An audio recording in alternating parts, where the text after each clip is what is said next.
my God! Oh my God!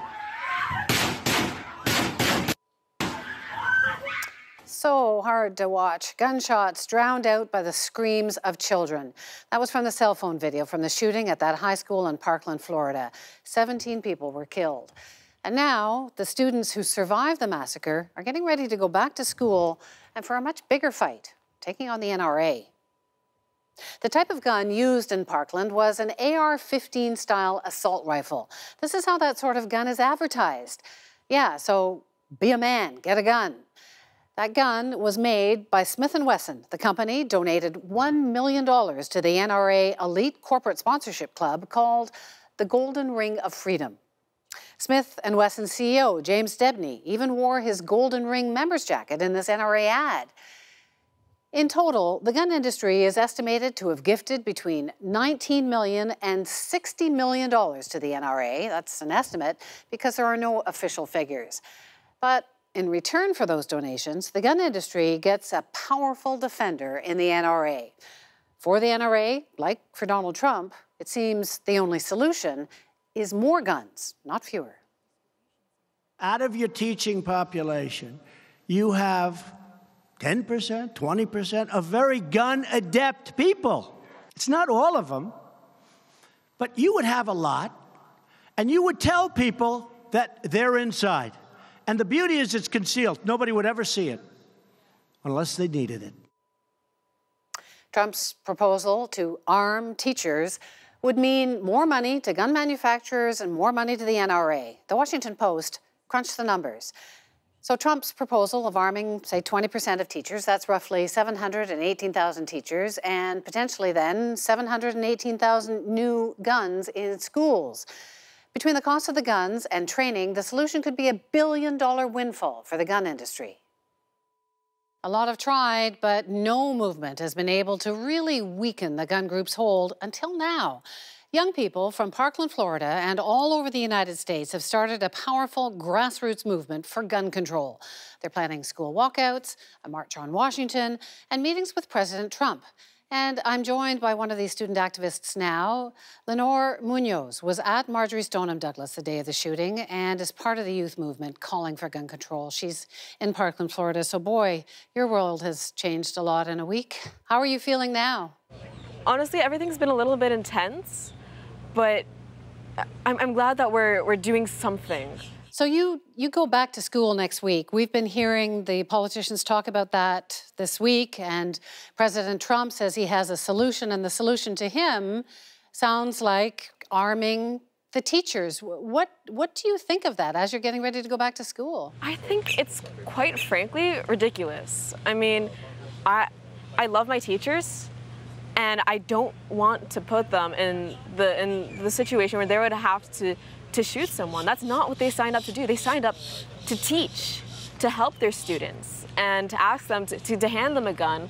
It's just ridiculous. And quite frankly, I think that this is just one of the many things that the NRA and the politicians bought by the NRA are suggesting to avoid talking about actual reasonable gun control. And I hope that we can put these ridiculous suggestions aside and talk about what really matters: gun control, background checks, maybe banning assault weapons. How on earth do you plan to take on the deep pockets and the political influence of the industry, the political forces you're going up against? I don't think that the NRA's money is going to do anything for politicians who are no longer in office. And if they keep on buying into, keep on accepting the NRA's blood money and prioritizing the NRA's needs over our children's needs, over us, the school children's needs, well, they're not going to have a job for very much longer. What do you say? I'm sure you've seen there are politicians saying that you and the other activists are actors, that you're just stumping against Trump. Okay, first of all, if I were a crisis actor, I would choose a name that's easier to pronounce than Leonor Muñoz. But honestly, I feel it kind of gives me a little bit more confidence because I'm still in school. I learned just last year about all the fallacies that there are. And this is a classic example of ad hominem, when you no longer have a good argument against an argument that's being made, you start attacking the person making it. And these ridiculous accusations that we're crisis actors, it shows how scared they are.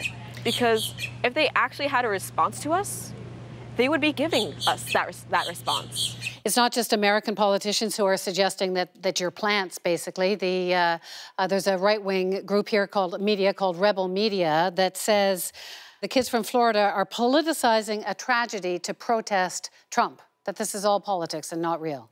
Okay, first of all, we're not attacking Trump.